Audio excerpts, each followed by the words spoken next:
Welcome to SV6 news సమగ్ర సమాచార వారధి. కంటోన్మెంట్ బోర్డు సివిల్ ఏరియాస్ విలీన ప్రక్రియను ప్రారంభించినందున మరియు వీలైనంత తొందరగా విలీన ప్రక్రియను ముందుకు తీసుకువెళ్లాలని కాంట్రాక్టర్ యూనియన్ అధ్యక్షులు ఎం నరసింహ అధ్యక్షతన కంటోన్మెంట్ ఎమ్మెల్యే క్యాంపు కార్యాలయంలో యూనియన్ వర్కర్స్ సభ్యులందరూ కలిసి కంటోన్మెంట్ శాసనసభ్యులు శ్రీ గణేష్ కు శుభాకాంక్షలు తెలిపి యూనియన్ సభ్యులందరూ సంతోషం వ్యక్తం చేశారు. ఈ సందర్భంగా ఎమ్మెల్యే శ్రీ గణేష్ మాట్లాడుతూ ఎన్నో సంవత్సరాల నుండి కాంట్రాక్ట్ యూనియన్ వర్కర్స్ గా కంటోన్మెంట్ బోర్డు ఆధీనంలో పనిచేస్తున్నారు. వారికి సరైన గుర్తింపు లేదు. ఈ బోర్డులో పనిచేస్తున్న కాంట్రాక్ట్ వర్కర్స్ కి ఎటువంటి సౌకర్యాలు లేకుండా అన్యాయానికి గురవుతున్నారని, జీహెచ్ఎంసీలో విలీనం కావటం ద్వారా జీహెచ్ఎంసీ వర్కర్స్ మాదిరిగానే అన్ని వసతులు కార్మికులకు వస్తాయని ఎమ్మెల్యే పేర్కొన్నారు. మన ముఖ్యమంత్రి రేవంత్ రెడ్డి కేంద్రంపై ఒత్తిడి తీసుకొచ్చి ఈ యొక్క విలీన ప్రక్రియని చివరి దశకు తీసుకొచ్చినప్పటి నుంచి కొంతమంది వారి స్వలాభాల కోసం కంటోన్మెంట్ బోర్డు నుండి లబ్ధి పొందిన వారందరూ కూడా ఐక్యమై ఇన్ని వేల మందికి నష్టం జరుగుతున్నా కూడా వారికి కొంతమంది లాభం గురించి ఈ విలీన ప్రక్రియను ఆపాలని విశ్వ ప్రయత్నాలు చేస్తున్నారు. ఎవరెన్ని ప్రయత్నాలు చేసినా జీహెచ్ఎంసీలోకి విలీనం ఖాయమని అన్నారు. ఈ కార్యక్రమంలో యూనియన్ వర్కర్స్ అధ్యక్షులు నరసింహ, రవీందర్, వర్కర్స్ యూనియన్ సభ్యులందరూ పాల్గొన్నారు. కొంతమంది స్వార్థపరులు, కొంతమంది కంటోన్మెంట్ బోర్డు నుంచి లబ్ధి పొందిన వారందరూ ఐక్యమై వీళ్ళందరికీ ఇంతమందికి నష్టం జరుగుతున్నా కూడా వాళ్ళకి కొంతమందికి లాభం గురించి ఇప్పటికి మెర్జర్ని ఆపాలని విశ్వ ప్రయత్నాలు చేస్తున్నారు. వారు ఏంటంటే ఈ యొక్క కాంట్రాక్ట్ పద్ధతుల ద్వారా అక్కడ 100 మంది ఉంటే 1000 మంది రాసుకుంటున్నారు పేర్లని చెప్పడం జరిగింది. వాళ్ళు 1000 రూపాయలు పైసలకి ₹1,00,000 బిల్లులు ఇస్తున్నందుకు, బయోమెట్రిక్ సిస్టమ్ లేనందుకు ఇక్కడ ఎంతమంది పనిచేస్తున్నారు ఈ కాంట్రాక్ట్ ద్వారా కూడా ఇన్ఫర్మేషన్ లేదు. కాబట్టి ఈ కాంట్రాక్ట్ ద్వారా ఒకవేళ జిహెచ్ఎంసీలో మెర్జ్ అయితే వాళ్ళకి ఎంతో నష్టం జరుగుతుంది అనేసి ఈరోజు ఈ మెర్జర్ కాకుండా కొంతమంది ఎంప్లాయీస్ని అడ్డం పెట్టుకొని నాటకాలు చేస్తున్నారు. గత ఇన్ని సంవత్సరాల నుంచి ఇక్కడ ఉన్నా కూడా వాళ్ళు ఎవరైతే కంపెన్సేట్ గ్రౌండ్స్లో జాబ్స్ రావాల్సి ఉన్నదో వాళ్ళకి ఎన్ని సంవత్సరాలే ఇప్పుడే వాళ్ళకు వేడి నీళ్ళు కాళ్ళ మీద పోసుకున్నట్టు విధంగా అర్జెంటుగా వాళ్ళ గురించి ఏంటి ఆ కంపెన్సేట్ గ్రౌండ్స్ డ్యూటీకి రావాల్సిన వాళ్ళ గురించి మాట్లాడడం, మిగతా వాళ్ళ గురించి మాట్లాడడం మన స్టేట్ గవర్నమెంట్కి రిక్వెస్ట్ ఉంది. మన గౌరవ ముఖ్యమంత్రి గారికి ఇక్కడ ఎంపీగా ఉంది కాబట్టి స్థానికంగా మా ప్రజలు ఏ ఇబ్బంది పడుతుంది, ఈ ఎంప్లాయీస్ ఏమి ఇబ్బంది పడుతుందో వారికి పూర్తి స్థాయిలో అవగాహన ఉంది. కాబట్టి ప్రతి ఒక్క ఎంప్లాయీ బాగుండాలి. వీళ్ళంతా రాష్ట్ర ప్రజలను గమనించి గుర్తించి వీళ్ళ మీద ప్రేమ చూపించి ఖచ్చితంగా మెర్జ్ అయితేనే వీళ్ళకి అన్ని విధంగా బాగుంటుందనే ఉద్దేశంతో ఈరోజు మెర్జర్ గురించి వారు ఫైట్ చేయడం ద్వారా ఈ స్థాయికి వచ్చింది. వీరందరూ ఆలోచించాల్సిన అవసరం ఏముందంటే కొంతమంది లాభాల గురించి లక్షలాది మందికి నష్టపోయే పరిస్థితి ఉంది. కాబట్టి మేము కొంతమందిని ఆలోచించేదానికి మేము కూడా కేంద్రం దాకా ఫైట్ చేసాం. ముఖ్యమంత్రి గారి గురించి కూడా ముఖ్యమంత్రి గారికి వీరి గురించి పూర్తి స్థాయిలో వివరణ ఇచ్చి ఈ మెర్జర్ని కొనసాగించి మెర్జ్ అయితే విధంగా మేమందరం సాయశక్తిగా ప్రయత్నిస్తామని మీ అందరికీ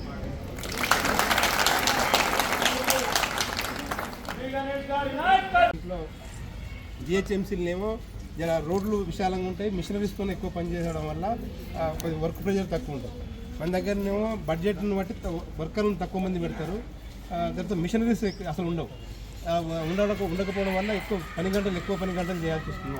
అది చాలా ఇబ్బంది. చాలామంది ఇప్పుడు యంగ్ ఏజ్లో ఇక్కడ జాయిన్ అవ్వడం ఒక 2 ఏళ్ళకి 3 ఏళ్ళకి వాళ్ళంతా కూడా దిగిపోయిన టైం. ఎందుకంటే వర్క్ ప్రెజర్ ఉంటుంది. అయితే మేమందరం మీ అందరికీ ఇప్పుడు అభినందన తెలియజేయాల్సింది ఏంటంటే ఇప్పుడు ముఖ్యంగా సందర్భంగా ఈ కంటోన్మెంట్ను జిహెచ్ఎంసీలో మర్జ్ చేస్తే ఇక్కడ ఉన్నటువంటి కార్మికులకు అందరికీ మేలు జరుగుతుందని చెప్పి మేమందరం కూడా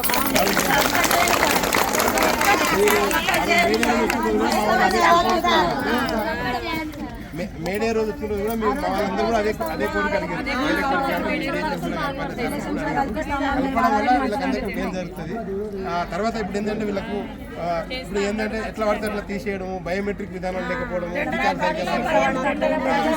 Secunderabad cantonment board contracts workers union Narasimha గారు వారి టీం మొత్తం ఇక్కడ రావడం జరిగింది. వారు ఈరోజు చాలా సంతోషంగా ఉన్నారు. ఈ కంటోన్మెంట్ బోర్డు పరిధి మొత్తం ఉన్న సివిల్ ఏరియాని జిహెచ్ఎంసీలో మెర్జ్ చేస్తున్నందుకు వాళ్ళందరూ సంతోషం వ్యక్తం చేస్తున్నారు. ఎన్నో సంవత్సరాల నుంచి ఇక్కడ పనిచేస్తున్నా కూడా వీళ్ళకు సరైన గుర్తింపు లేదు. వీళ్ళ అవసరాలకు అనుగుణంగా వ్యవహారం లేదు, అన్ని విధంగా వీళ్ళకి నష్టమే అని బాధపడుతున్నారు. ఈరోజు మనకందరికీ తెలుసు, వీళ్ళ ద్వారా మనకు వినిపించింది ఏంటంటే ఈ క్లీనింగ్ వ్యవస్థ మొత్తం, ఈ స్వీపింగ్ వ్యవస్థ మొత్తం వీళ్ళు కాంట్రాక్ట్ ఇచ్చి కంటోన్మెంట్ బోర్డు వారి ద్వారా వీళ్ళకి జీతాలు వస్తుంది. వారు మానిటర్ చేయడం ద్వారా వీళ్ళకు అనేక విధంగా ఇబ్బందులు అవుతుంది. వీళ్ళు ఫోన్ కూడా తీసుకెళ్ళలేని పరిస్థితి. వీళ్ళు ఖచ్చితంగా 30 రోజులు పని చేస్తేనే జీతం వస్తుందా రాందా అని కూడా పరిస్థితి ఉన్నది.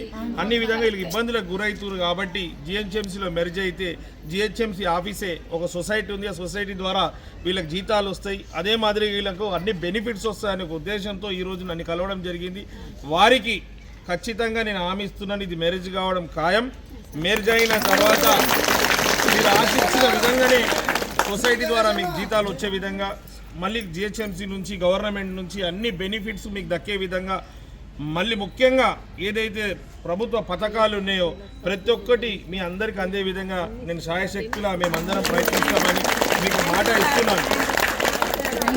ఇవంతా ఒక పక్కకు పెడితే ఇప్పుడు మనం గమనిస్తున్నాం, ఏ రోజైతే మన గౌరవ ముఖ్యమంత్రి గారు కేంద్రంపై ఒత్తిడి తీసుకొచ్చి ఈ యొక్క మెర్జర్ ప్రక్రియని చివరి దశలో తీసుకొచ్చినప్పటి నుంచి కొంతమంది స్వార్థపరులు, కొంతమంది కంటోన్మెంట్ బోర్డు నుంచి లబ్ధి పొందినోళ్ళు వారందరూ ఐక్యమై వీళ్ళందరికీ ఇంతమందికి నష్టం జరుగుతున్నా కూడా వాళ్ళకి కొంతమందికి లాభం గురించి ఇప్పటికీ మెర్జర్ని ఆపాలని విశ్వ ప్రయత్నాలు చేస్తున్నారు. వారు ఏంటంటే ఈ యొక్క కాంట్రాక్ట్ పద్ధతుల ద్వారా అక్కడ 100 మంది ఉంటే 1000 మంది రాసుకుంటున్నారు పేర్లని చెప్పడం జరిగింది.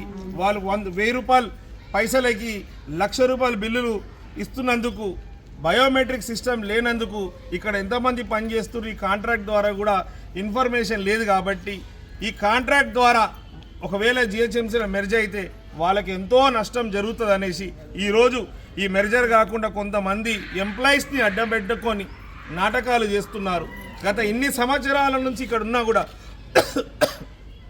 వాళ్ళు ఎవరైతే కంపెన్సేట్ గ్రౌండ్స్లో జాబ్స్ రావాల్సింది ఉన్ననో వాళ్ళకి ఎన్ని సంవత్సరాలే ఇప్పుడే వాళ్ళకు వేడి నీళ్ళు కాళ్ళ మీద పోసుకున్నట్టు విధంగా అర్జెంటుగా వాళ్ళ గురించి ఏంది ఆ కంపెన్సేట్ గ్రౌండ్స్లో డ్యూటీలు రావాల్సిన వాళ్ళ గురించి మాట్లాడడం, మిగతా వాళ్ళ గురించి మాట్లాడడం. మన స్టేట్ గవర్నమెంట్కి చిత్తశుద్ధి ఉంది. మన గౌరవ ముఖ్యమంత్రి గారికి ఇక్కడ ఎంపీగా ఉండే కాబట్టి స్థానికంగా మా ప్రజలు ఏమి ఇబ్బంది పడుతున్నారు, ఈ ఎంప్లాయీస్ ఏమి ఇబ్బంది పడుతున్నారని వారికి పూర్తి స్థాయిలో అవగాహన ఉంది. కాబట్టి ప్రతి ఒక్క ఎంప్లాయీ బాగుండాలి, వీళ్ళంతా రాష్ట్ర ప్రజలే అని గమనించి గుర్తించి వీళ్ళ మీద ప్రేమ చూపించి ఖచ్చితంగా మెర్జ్ అయితేనే వీళ్ళకి అన్ని విధంగా బాగుంటుందనే ఉద్దేశంతో ఈరోజు మెర్జర్ గురించి వారు ఫైట్ చేయడం ద్వారా ఈ స్థాయికి వచ్చింది. మీరందరూ ఆలోచించాల్సిన అవసరం ఏముందంటే కొంతమంది లాభాల గురించి లక్షలాది మందికి నష్టపోయే పరిస్థితి ఉంది. కాబట్టి మీరు కొంతమందిని ఆలోచించొద్దు అనేసి మేము కూడా కేంద్రం దాకా ఫైట్ చేసాం. ముఖ్యమంత్రి గారి గురించి కూడా ముఖ్యమంత్రి గారికి వీరి గురించి పూర్తి స్థాయిలో వివరణ ఇచ్చి ఈ మెర్జర్ని కొనసాగించి మెర్జ్ అయితే విధంగా మేమందరం సాయశక్తిలా ప్రయత్నిస్తామని మీ అందరికీ మాట ఇస్తున్నాం. శ్రీ గణేష్ గారి నాయకత్వం, శ్రీ గణేష్ గారి నాయకత్వం, రేవంత్ రెడ్డి గారి నాయకత్వం, కాంగ్రెస్ పార్టీ, కాంగ్రెస్ పార్టీ సాధిద్దాం సాధిద్దాం.